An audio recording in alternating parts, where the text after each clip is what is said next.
Nobody knew my name. Very few people knew who I was. But I said, I'm going to invest in that. So that became an asset for me. I have my name trademarked. I can pass that asset to my children. If that name were valued by an asset valuation company, they would value my name at over a few $1 million. So that's an asset I pass to my kids. Do you understand? So every single thing you're working on, you pour into that, you invest in that, you build that sucker, you fill that bucket, and then you're passing your kids something other than a freaking empty bucket. No more empty buckets. No more empty buckets. Do we agree on that? Can we agree? Give me a quick yes in the chat. Let me know you with me on this. I hope you get what I'm saying. So here, okay, Cassandra says Decolonizing Wealth by Edgar Villanueva is another good book. Okay, Amani, please write these books down if you can. Decolonizing Wealth by Edgar Villanueva. So Amani meets me in our team meetings every week, so she's going to make sure I stay on task. What do you think about the investment opportunities they're talking about in Venezuela, or stay away or investing with caution? I think with Venezuela, the big move that I think that makes sense.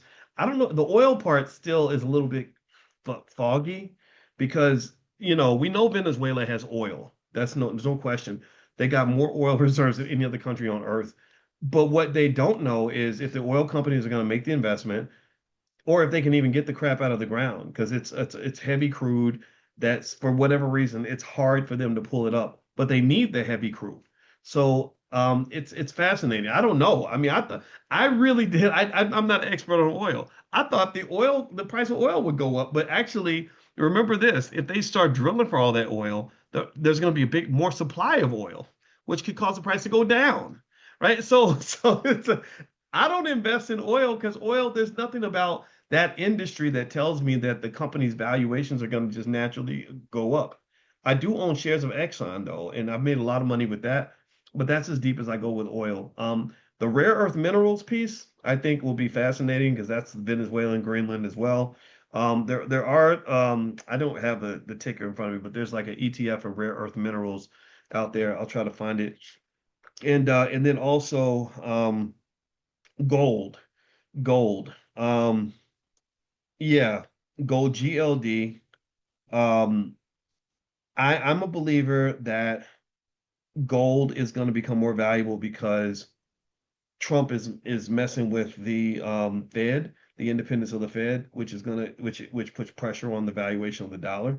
So the dollar may lose its value over time because he keeps playing around and doing silly stuff.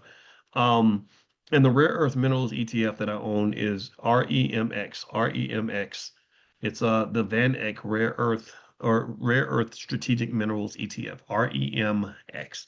REMX. Somebody type REMX in the chat for me if you can. So yeah, I think gold is something, especially if there's like geopolitical instability, which Trump seems to want that. At some point, somebody's going to punch him back. He's going around the world kind of being a bully. He's been a bully his whole life. I studied Trump's family going back 100 years. I don't know every detail, but his father became, so yeah, his father Fred became wealthy because his grandfather died when his dad was 13 years old. So he had a single mom in New York City. And his father, Fred, used to basically fix houses for people that own property. And his father came to the simple conclusion like, hey, wait a minute, I'm doing all this work for all these people. They're making all this money. I should be owning some of these apartments myself. So his father got into real estate. That was how the Trump family got into real estate. So he just started buying, what he could.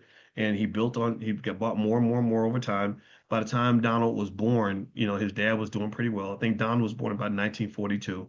And by the time Donald was 25, which would be the mid 70s, his father was wealthy. So his father gave him some money to get started, generational wealth. Same thing you're going to do with your kids. And he gave him $25 million.